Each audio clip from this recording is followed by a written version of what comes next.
دوسرے سوال کا جواب سننے کے بعد میں جبریل علیہ السلام نے تیسرا سوال کیا، فَأَخْبِرْنِي عَنِ الْإِحْسَانِ، کہ آپ مجھے احسان کے بارے میں بتائیں۔ قال ان تعبد اللہ کأنک تراہ فإن لم تکن تراہ فإنہ یراہ، کہ اللہ تبارک و تعالیٰ کی عبادت اس طرح سے کرو گویا کہ تم اللہ تبارک و تعالیٰ کو دیکھ رہے ہو۔ اگر یہ کیفیت پیدا نہیں ہو تو کم سے کم یہ کیفیت پیدا ہونی چاہیے کہ اللہ تبارک و تعالیٰ تمہیں دیکھ رہا ہے۔ احسان دین کے جو 3 مراتب ہیں ان میں سب سے اعلیٰ مرتبہ احسان کا ہے۔ دین کے 3 مراتب ہیں، اسلام، ایمان اور احسان۔ ان میں سب سے اعلیٰ اور سب سے اونچا مرتبہ احسان کا ہے، اور اس سے کم درجہ ایمان کا ہے، اور اس سے کم درجہ اسلام کا ہے۔ گویا کہ ہر مومن مسلم ہے لیکن ہر مسلم جو ہے مومن نہیں ہے، اور اسی طرح سے ہر محسن جو ہے مومن بھی ہے اور مسلم بھی ہے، اور ہر مسلم جو ہے یہ مومن اور محسن نہیں ہو سکتا، اس لیے کہ مومن کا درجہ مسلم سے اونچا ہے، اور محسن کا درجہ مومن اور مسلم اور مومن سے بھی اونچا ہے۔ اسی لیے سورۃ الحجرات کے اندر آیا ہے، قالت الاعراب آمنا قل لم تؤمنوا ولكن قولوا اسلمنا۔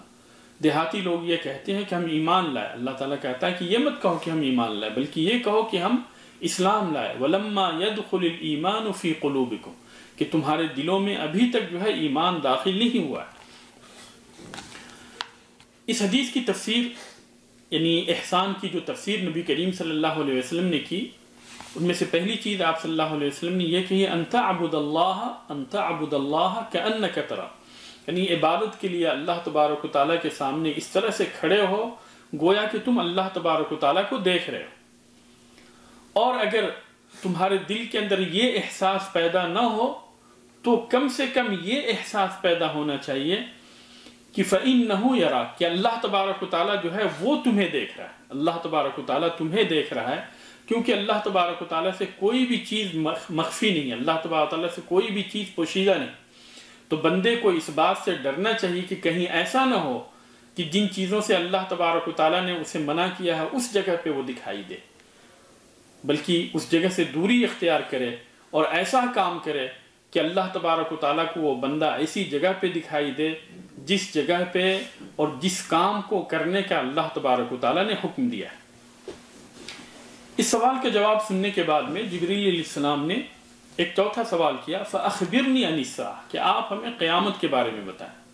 قَالَ مَا الْمَسْئُولُ عَنْهَا بِعَالَمٍ مِّنَ السَّائِلِ، جس سے سوال کیا گیا ہے وہ سوال کرنے والے سے زیادہ نہیں جانتا۔ کیوں؟ اس لیے کہ اس کا علم صرف اللہ تبارک و تعالیٰ کو ہے، تو اللہ تبارک و تعالیٰ کے علاوہ کوئی بھی نہیں جانتا کہ قیامت کب قائم ہوگی، اور اسی لیے اللہ تبارک و تعالیٰ نے فرمایا ان اللہ عندہ علم الساعہ، کہ اللہ تبارک و تعالیٰ ہی کے نزدیک قیامت کا علم ہے۔ وَيُنَزِّلُ الْغَيْثَ، وہی ہے جو کہ بارش کو برساتا ہے۔ وَيَعْلَمُ مَا فِي الْأَرْحَامِ،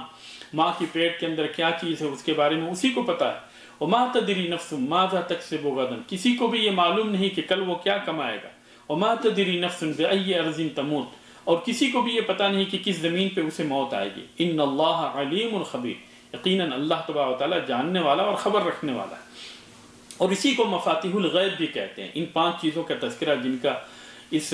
آیت کے اندر ہوا ہے انہی کو مفاتیح الغیب بھی کہتے ہیں، غیب کی کنجی، جس کے بارے میں اللہ تبارک و تعالیٰ کو کے علاوہ کسی کو بھی علم نہیں۔ صحیح بخاری کے اندر ہے، عبداللہ بن عمر رضی اللہ تعالیٰ عنہما اس حدیث کے راوی ہیں، کہتے ہیں کہ نبی کریم صلی اللہ علیہ وسلم نے فرمایا مفاتیح الغیب 5،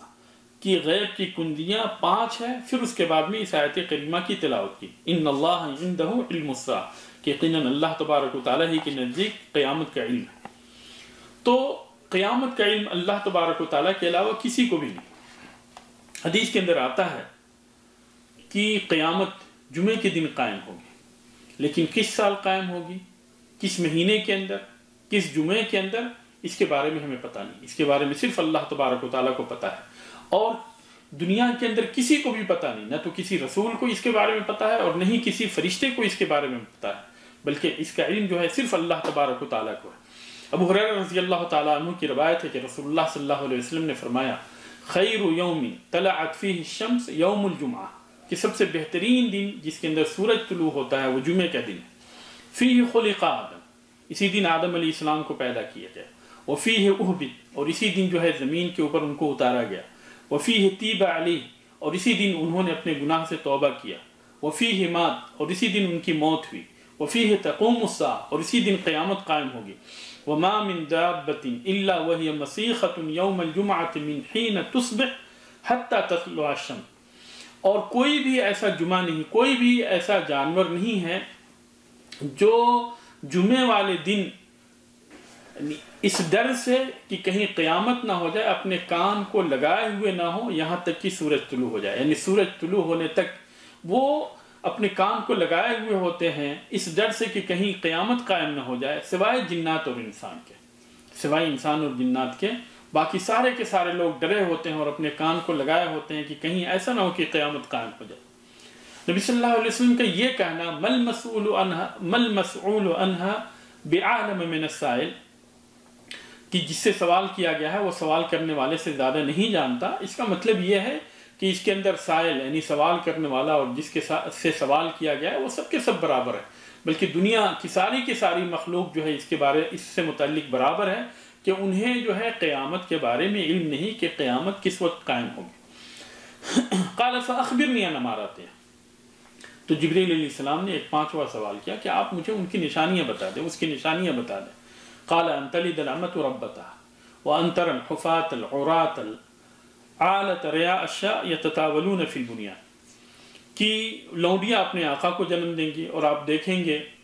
کہ ایسے لوگ یعنی جو کہ ننگے پاؤں ہوتے تھے، ننگے جسم ہوتے تھے، بکریوں کے چرواہے تھے، یتطاولون فی البنیان،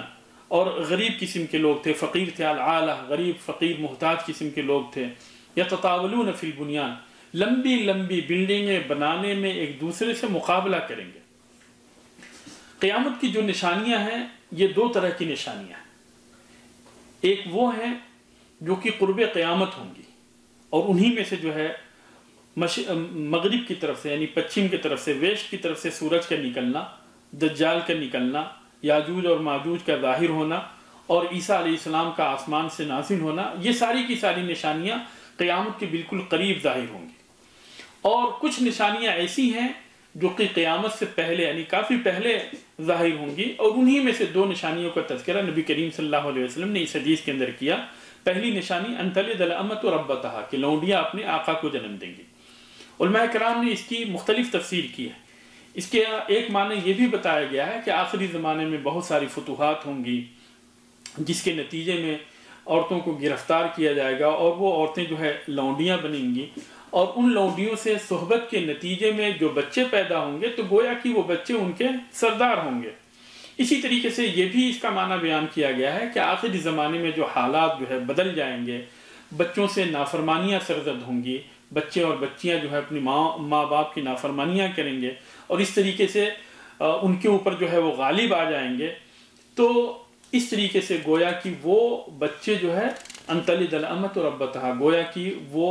اپنے ماؤں کے ساتھ جو ہے لونڈیوں جیسا سلوک کریں گے اور وہ ان کے سردار بنے رہیں گے۔ اور اسی طرح سے دوسری نشانی جو نبی صلی اللہ علیہ وسلم نے بتائی وہ ان ترى الحفاة العراة العالة رعاء الشاء يتطاولون في البنيان، کہ ننگے پاؤں ننگے بدن محتاج و فقیر بکریوں کے چرواہوں کو آپ دیکھیں گے کہ لمبی لمبی بلڈنگیں بنانے میں فخر کر رہے ہیں۔ تو یہ لوگ جن کے پاس کچھ بھی نہیں تھا آخری زمانے کے اندر مال اس قدر لوگوں کے پاس ہو جائے گا کہ صرف یہ نہیں کہ وہ اپنے رہنے کے لیے گھر بنائیں بلکہ لمبی لمبی بلڈنگیں وہ بنائیں گے اور اس کے اندر جو ہے ایک دوسرے سے مقابلہ کریں گے۔ تو یہ 2 وہ نشانیاں ہیں جو کہ واقع ہو چکی ہیں، یعنی وہ 2 نشانیاں ہیں جو کہ واقع ہو چکی ہیں جنہیں کہ ہم دیکھ رہے ہیں، اور ان کے علاوہ بھی بے شمار چھوٹی چھوٹی نشانیاں ہیں جو کہ واقع ہو رہی ہیں اور ہوتی رہیں گی، یہاں تک کہ بڑی بڑی نشانیاں جو ہے ظاہر ہونے لگیں گی، اور جب بڑی بڑی نشانیاں ظاہر ہوں گی تو وہ ایک کے بعد دیگری ہوں گی اور اس کے بعد فوراً ہی قیامت قائم ہو جائے گی۔ حدیث کے اندر آتا ہے ثم انطلق فلبث مليا ثم قال یا عمر اتدری من السائل، پھر جو ہے کچھ دیر تک پھر وہ جو ہے وہ چلے گئے، یعنی جبریل علیہ السلام چلے گئے، فلبث مليا، اور نبی کریم صلی اللہ علیہ وسلم کچھ دیر تک خاموش رہے، پھر انہوں نے کہا کہ یا عمر اتدری من السائل، عمر جانتے ہو کہ یہ سوال کرنے والے کون تھے؟ قلت اللہ ورسولہ عالم، میں نے کہا اللہ اور اس کے رسول زیادہ بہتر جانتے ہیں۔ پھر نبی کریم صلی اللہ علیہ وسلم نے کہا کہ ھذا جبریل اتاکم یعلمکم دینکم، یہ جبریل تھے جو تمہاری دین کی باتیں بتانے کے لیے آئے تھے۔ بعض حدیث کے اندر آتا ہے کہ نبی کریم صلی اللہ علیہ وسلم نے جبریل عمر رضی اللہ تعالیٰ عنہ کو 3 دن کے بعد میں یہ بات بتائی تھی کہ یہ جبریل تھے، لیکن اس کے اندر کوئی یعنی حرج کی بات نہیں، یا یہ ہے کہ کوئی تضاد والی بات نہیں، یعنی اس حدیث کے اندر جو چیز بیان کی گئی اس کا مطلب یہ ہے کہ نبی صلی اللہ علیہ وسلم نے وہاں پہ جو موجود صحابہ تھے ان کو آپ صلی اللہ علیہ وسلم نے اسی وقت بتایا، اور پھر جب عمر رضی اللہ تعالیٰ عنہ سے ملاقات ہوئی تو اس کے بعد میں نبی صلی اللہ علیہ وسلم نے عمر رضی اللہ تعالیٰ عنہ کو بتایا۔ اس طریقے سے اس حدیث کی شرح مکمل ہوئی۔ اس حدیث سے ہمیں جو فائدے حاصل ہوئے ان میں سے سب سے پہلی چیز یہ ہے کہ اگر سائل کو کسی چیز کا علم ہے تو یہ اس چیز کے لیے معنی نہیں ہے کہ وہ سوال نہ کرے، بلکہ وہ دوسروں کو بتانے کے لیے تاکہ دوسروں کو فائدہ حاصل ہو، اس لیے جو ہے وہ سوال کر سکتا ہے، ایسا بھی سوال کر سکتا ہے جس کے بارے میں اس کو علم ہو۔ اسی طرح سے دوسری چیز یہ ہے کہ فرشتے جو ہے اللہ تبارک و تعالیٰ کی قدرت سے، اللہ تبارک و تعالیٰ کی ہدایت سے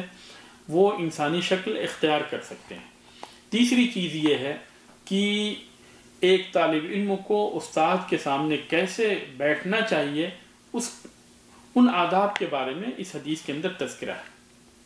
اسی طریقے سے چوتھی چیز یہ ہے کہ جب اسلام اور ایمان یہ دونوں کے دونوں لفظ ایک ساتھ اکٹھے ہوں تو اسلام کا مطلب ظاہری عبادت ہے اور ایمان کا مطلب باطنی عبادت ہے جس کا تعلق عقیدے سے، اور اگر یہ دونوں یعنی الگ الگ ان کا تذکرہ ہے، یعنی صرف اسلام کا تذکرہ ہے یا صرف ایمان کا تذکرہ ہے، تو اسلام کے اندر ایمان بھی شامل ہوتا ہے، یعنی ایمان کا بھی معنی پایا جاتا ہے، اور ایمان کے اندر اسلام کا بھی معنی پایا جاتا ہے۔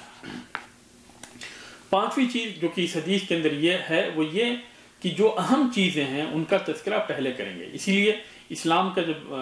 نبی کریم صلی اللہ علیہ وسلم نے جواب دیا تو پہلے کلمہ شہادتین کا تذکرہ کیا، اور ایمان کا جواب دیا تو پہلے آپ صلی اللہ علیہ وسلم نے ایمان باللہ کا تذکرہ کیا۔ اسی طرح سے اس حدیث کے ذریعے سے ہمیں یہ پتہ چلتا ہے کہ ایمان کے 5 ارکان ہیں اور ایمان کے 6 ارکان ہیں، اور جو ایمان کے ارکان ہیں یہ ساری کی ساری چیزیں ان کا تعلق جو ہے غیب سے ہے، غیبی چیزیں ہیں جن کے اوپر یعنی یہ ایمان بالغیب کے اندر ان کا شمار ہوتا ہے۔ اسی طریقے سے اس حدیث سے ہمیں جو پتہ چلتا ہے وہ یہ ہے کہ اسلام، ایمان اور احسان ان تینوں کے اندر جو ہے کافی فرق ہے، یعنی ان کے الگ الگ مرتبے ہیں، پہلے اسلام ہے، پھر ایمان ہے، اور سب سے اونچا جو ہے یہ احسان کا درجہ ہے۔ اور اسی طرح سے اس حدیث سے ہمیں یہ پتہ چلتا ہے کہ اللہ تبارک و تعالیٰ نے قیامت کے علم کو اپنے لیے چھپا رکھا ہے، چنانچہ اس کی مخلوق میں سے کسی کو بھی قیامت کے بارے میں پتہ نہیں کہ قیامت کب قائم ہوگی۔ اور اس حدیث کے اندر قیامت کی 2 نشانیاں بتائی گئی ہیں، اور سب سے آخری چیز جو کہ اس حدیث کے ذریعے اس حدیث کے اندر بتائی گئی ہے، اور یہ سب سے آخری چیز نہیں ہے، یعنی اس کے بے شمار فوائد ہیں، لیکن جو فوائد یعنی یہاں پہ بتائے گئے ہیں ان میں سے سب سے آخری بات یہ ہے کہ اگر بندے کو کسی چیز کا علم نہ ہو تو وہ اللہ عالم کہے کہ اللہ تبارک و تعالیٰ کو اس کے بارے میں زیادہ بہتر پتہ ہے۔ اللہ تبارک و تعالیٰ سے دعا ہے کہ اللہ تبارک و تعالیٰ ہمیں صحیح طور پہ دین کو سمجھنے اور اس کے مطابق عمل کرنے کی توفیق عطا فرمائے، جب تک ہمیں اس دنیا کے اندر زندہ رکھے، اسلام پہ زندہ رکھے، اور جب ہمیں وفات دے اسلام پہ وفات دے۔ آمین۔ وآخر دعوانا ان الحمد للہ رب العالمین، والسلام علیکم ورحمۃ اللہ وبرکاتہ۔